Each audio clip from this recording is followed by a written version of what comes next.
Selamat datang dan salam hangat bagi seluruh pendengar setia podcast Fiskal Muda, sebuah ruang diskusi yang kami dedikasikan untuk membahas isu terkini dalam bidang keuangan publik, khususnya dari sudut pandang generasi muda yang kritis dan peduli terhadap dinamika pembangunan bangsa. Saya Raisa Lazar akan memandu jalannya diskusi pada episode kali ini. Namun tentu saja saya tidak sendiri karena telah hadir bersama tiga rekan saya untuk sebagai narasumber dengan latar belakang dan perspektif yang unik yang siap memberikan analisis mendalam serta pandangan mereka terkait topik yang akan kita angkat. Mungkin untuk narasumber saya memperkenalkan diri. Perkenalkan, saya Amelia Dian, NPM 22 sebagai narasumber 1. Saya Elva Tulia Salma dengan NPM 222-010411 dengan narasumber 2. Saya Indah Sulistiawati dengan NPM 22010495 sebagai narasumber 3. Nah, pada kesempatan ini tuh kita akan mengangkat sebuah isu yang belakangan ini menjadi sorotan publik, khususnya di ranah kebijakan fiskal daerah, yaitu mengenai tingginya angka silpa atau sisa lebih pembiayaan anggaran. Nah, salah satu kasus yang mencolok itu terjadi di Provinsi DKI Jakarta pada tahun 2023, di mana jumlah silpa itu sendiri yang tercatat mencapai angka yang fantastis hingga triliunan rupiah. Nah, fenomena itu tentu menimbulkan beragam reaksi dan pandangan. Sebagian pihak menilai bahwa angka silpa yang besar merupakan bukti dari efisiensi dalam pengelolaan anggaran.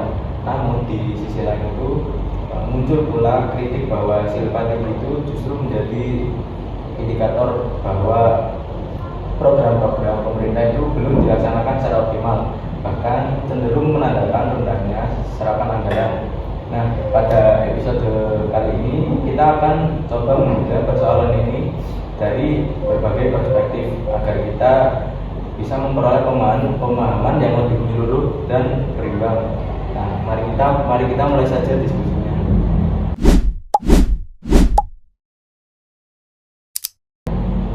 Nah, sebelum kita membahas lebih dalam mengenai persoalan silpa di DKI Jakarta, ada baiknya kita pahami dulu apa sih sebenarnya yang dimaksud dengan silpa. Nah, mungkin Anda bisa tolong jelaskan secara singkat tapi secara menyeluruh. Tentu saja, silpa atau sisa lebih pembiayaan anggaran secara sederhana dapat diartikan sebagai sisa dana dari anggaran tahun berjalan yang tidak terpakai dan dapat dimanfaatkan kembali pada tahun anggaran berikutnya. Silpa merupakan komponen penting dalam struktur pembiayaan daerah karena mencerminkan kemampuan daerah dalam mengelola belanja dan pendapatan. Berbeda dengan era pemerintahan sebelumnya yang menerapkan pendekatan use it or lose it, di mana anggaran yang tidak terpakai akan hangus. Sistem penganggaran saat ini lebih fleksibel dan menekankan pada pencapaian kinerja.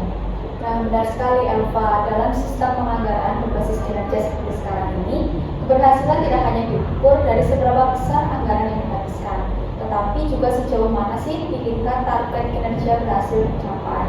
Silpa ini juga pada dasarnya merupakan dana kas bebas yang mana itu belum terikat oleh komitmen belanja, sehingga masih dapat digunakan untuk mendukung kegiatan strategis daerah di masa mendatang.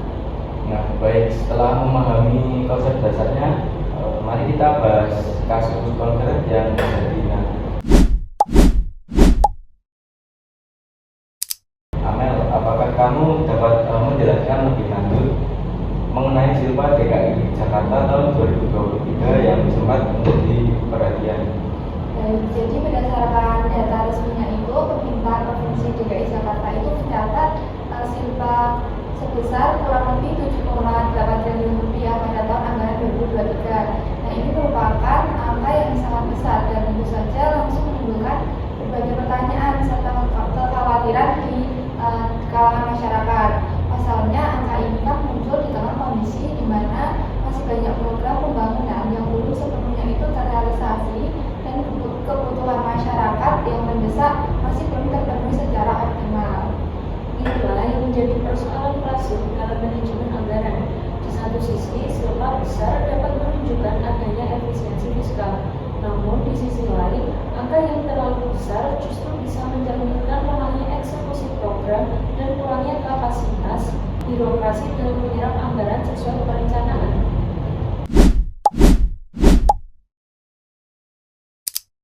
Nah, jika kita menggunakan pendekatan analisis pembiayaan dalam fenomena ini, tentu terdapat beberapa aspek yang perlu diperhatikan. Nah, Enda, menurut kamu tuh apa saja faktor utama yang menyebabkan terbentuknya silpa dalam jumlah sebesar ini? Baik, jadi secara teori itu silpa itu terbentuk apabila realisasi pendapatan daerah melebihi dari realisasi badannya. Nah, di kasus DKI Jakarta ini kita bisa mencermati nih 3 kemungkinan utama. Pertama itu terdapat kemungkinan bahwa pendapatan asli daerah atau PAD dan dana transfer dari pemerintah pusat mengalami overperform atau pencapaiannya itu yang melebihi target. Kedua itu bisa jadi terdapat efisiensi atau penghematan dalam penggunaan anggaran. Dan yang ketiga itu, dan ini juga perlu dicermati secara kritis, adalah bahwa terdapat beberapa program yang tidak dijalankan sesuai rencana ataupun tidak optimalnya pelaksanaan. Nah, betul banget Bu, bila ditinjau dari sudut pandang implementasi kebijakannya, silpa yang lebih tinggi itu dapat menjadi sinyal adanya kelemahan dalam perencanaan anggaran, kemudian rendahnya koordinasi antar organisasi perangkat daerah, atau bahkan adanya keraguan-keraguan dari para birokrat dalam mengeksekusi program karena mereka itu khawatir akan konsekuensi hukumnya. Nah, ini menunjukkan adanya tantangan struktural yang belum terselesaikan. Dari perspektif akuntansi ekonomi, penting untuk diketahui bahwa silpa bukan sekadar slalokas. Silpa hanya mencerminkan sisa anggaran, sementara kas di neraca mencakup keseluruhan arus masuk dan keluar dana, baik yang berasal dari kegiatan anggaran maupun non-anggaran. Nah, dalam praktiknya, silpa berperan dalam menambah dana ekuitas lancar yang dapat digunakan pada periode berikutnya, dan pengelolaannya harus dilakukan secara hati-hati dan strategis. Nah, lalu pertanyaannya, apakah silpa dalam jumlah besar itu bisa kita anggap sebagai sesuatu yang menguntungkan atau justru merugikan? Saya melihatnya sebagai double edged sword. Di satu sisi, silpa itu memberikan ruang fiskal tambahan bagi pemerintah daerah untuk membiayai program-program yang di tahun berikutnya, khususnya yang bersifat mendesak ataupun bisa prioritas. Namun di sisi lain juga menandakan bahwa masyarakat belum sepenuhnya menerima manfaat dari anggaran yang telah dialokasikan, yang mana seharusnya itu digunakan untuk meningkatkan pelayanan umum. Nah, selain itu, kita juga perlu melihat dari sudut pandang opportunity cost-nya. Setiap rupiah yang tidak digunakan untuk program strategis pada waktunya itu berpotensi manfaatnya itu dapat hilang. Apalagi dalam konteks DKI Jakarta yang masih memiliki banyak tantangan seperti kemacetan parah, banjir musiman, bahkan polusi udara itu yang cukup tinggi. Nah, sekarang mari kita bahas bagaimana pemerintah daerah itu seharusnya menyikapi kondisi ini. Apabila silpa ini ingin dioptimalkan penggunaannya, apa saja strategi yang bisa diterapkan? Dalam kerangka analisis pembiayaan daerah, silpa yang tinggi dapat dialokasikan untuk beberapa tujuan strategis. Salah satunya adalah pembentukan dana cadangan yang berfungsi sebagai instrumen antisipatif terhadap risiko fiskal di masa depan. Selain itu, silpa juga bisa dialokasikan untuk investasi jangka panjang yang mendukung pembangunan, seperti penyertaan modal pada BUMD atau penempatan dana dalam instrumen keuangan yang aman dan memberikan hasil, seperti deposito pemerintah atau obligasi daerah. Namun perlu diingat bahwa pemerintah daerah ini bukan entitas bisnis yang bertujuan mencari keuntungan. Oleh karena itu, investasi yang dilakukan itu harus bersifat aman, transparan, dan juga sesuai dengan prinsip-prinsip kehati-hatian, serta juga memiliki dampak nyata bagi kesejahteraan masyarakat. Untuk risiko spekulasi atau keputusan investasi yang tidak berdasarkan pada analisis mendalam harus segera dihindari. Nah, kalau dari aspek tata kelola pemerintahan, hal pentingnya itu adalah memastikan adanya transparansi dan akuntabilitas dalam setiap keputusan terkait penggunaan silpanya. Jadi masyarakat itu berhak mengetahui alasan dibalik tingginya silpa tersebut serta rencana penggunaannya. Hal ini penting untuk menjaga kepercayaan publik terhadap pemerintah daerahnya. Nah, bagaimana jika di suatu daerah itu terjadi defisit anggaran apabila pilihan pembiayaan lain itu ya apa pilihan pembiayaan lain yang dapat ditempuh? Jika suatu daerah mengalami defisit dan silpa maupun dana cadangan tidak mencakupi, maka tersedia beberapa alternatif pembiayaan. Di antaranya adalah melalui investasi atau privatisasi BUMD, mengambil pinjaman daerah, atau menerbitkan obligasi daerah, khususnya apabila ditujukan untuk proyek infrastruktur yang menghasilkan pendapatan jangka panjang. Namun tentu saja semua opsi pembiayaan tersebut harus didahului dengan analisis kelayakan yang komprehensif. Ini mencakup kajian terhadap jangka waktu pengambilan, potensi manfaat, risiko yang mungkin muncul, serta kemampuan fiskal daerah dalam menanggung beban keuangan tersebut.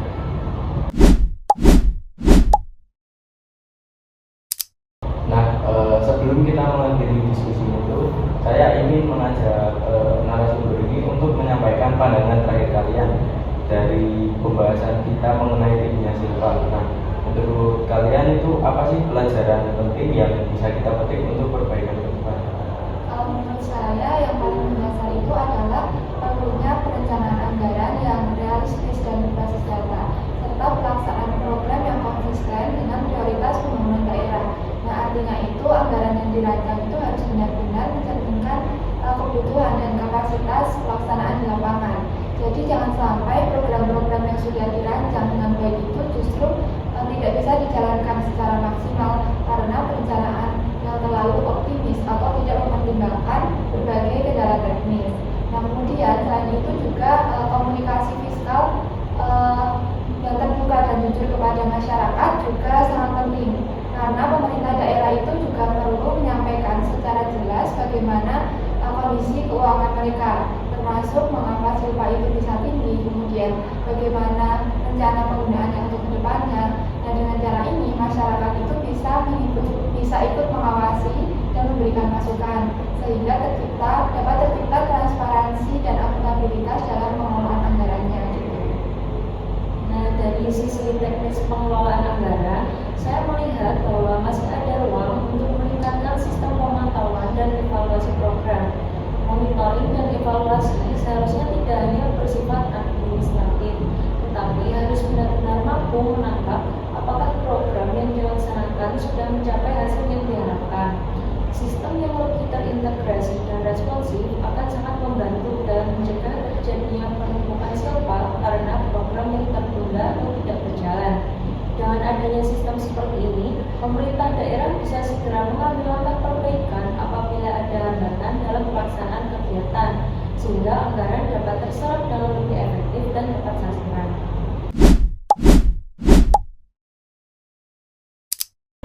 Saya sepakat dengan Amel dan juga Elva, di mana saya ingin menambahkan bahwa pengelolaan fiskal daerah seharusnya menyeimbangkan dua hal penting, kehati-hatian dalam penggunaan dana publik dan juga kecepatan dalam memberikan layanan kepada masyarakat.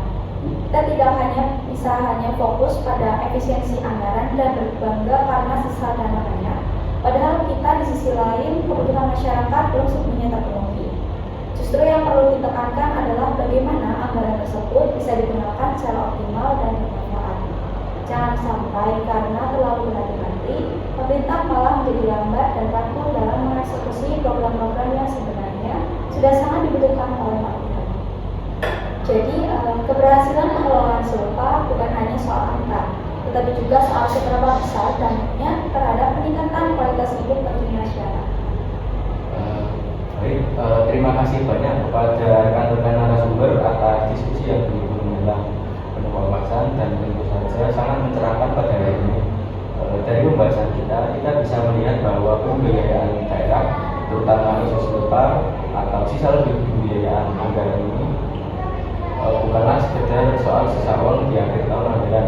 Isu ini itu jauh lebih kompleks karena menyangkut berbagai aspek, mulai dari teknik perencanaan, pelaksanaan program hingga pengaruhnya terhadap kebijakan publik dan kondisi sosial ekonomi masyarakat. Nah, silpa yang besar bisa saja menjadi peluang yang positif jika dikelola secara tepat dan strategis. Namun, ia juga bisa menjadi cerminan dari belum optimalnya pelaksanaan anggaran yang pada akhirnya berdampak pada pelayanan publik. Maka dari itu, pengelolaan SILPA perlu dilakukan dengan pendekatan yang menyeluruh dan berbasis data kepentingan masyarakat. Benar sekali Raisa, dan menurut saya hal yang paling utama untuk dijaga dalam setiap proses pengelolaan anggaran, termasuk dalam konteks SILPA, adalah prinsip transparansi dan akuntabilitas. Pemerintah daerah harus terbuka dengan menjelaskan bagaimana dan mengapa SILPA terbentuk, serta apa rencana pemanfaatannya di masa depan. Ini penting agar masyarakat tidak hanya menjadi penonton, tapi juga bisa ikut berperan aktif dalam mengawal penggunaan anggaran yang tepat sasaran dan bermanfaat. Nah, di sini saya ingin menambahkan bahwa dalam setiap keputusan fiskal, baik itu terkait pembiayaan, penyerapan anggaran maupun pengelolaan SILPA, pemerintah itu harus selalu berhati-hati, selalu mempertimbangkan dampak ekonomi dan sosialnya secara menyeluruh. Jangan sampai keputusan yang diambil hanya berdasarkan efisiensi angka, tetapi mengakibatkan kebutuhan real masyarakat. Anggaran harus dikelola untuk memberikan nilai tambah dan nyata, bukan sekedar untuk menunjukkan kinerja administrasi. Dan sebagai penutup dari saya ingin menegaskan bahwa tata kelola pemerintah yang baik dan profesional itu merupakan kunci utama dalam menciptakan sistem keuangan daerah yang sehat, efektif, dan berpihak pada kepentingan rakyat. Jadi ketika perencanaan, pelaksanaan, dan evaluasi anggaran itu dilakukan secara cermat dan berintegritas, maka anggaran publik itu benar-benar bisa menjadi alat dalam mendorong kemajuan daerah dan meningkatkan kesejahteraan masyarakatnya. Terima kasih sekali lagi kepada Elva, Eda, dan Amel atas pemikiran dan perspektif yang sangat informatif hari ini. Dan tentunya terima kasih juga kepada para pendengar setia podcast Fiskal Muda yang telah mengikuti perbincangan kita sampai akhir. Kami harap diskusi kali ini dapat menambah wawasan dan mendorong kita semua untuk semakin peduli terhadap isu-isu keuangan publik. Nah, jangan lupa untuk ikuti episode-episode selanjutnya yang pastinya tak kalah menarik dan inspiratif. Sampai jumpa di pertemuan berikutnya. Terima kasih, sampai jumpa.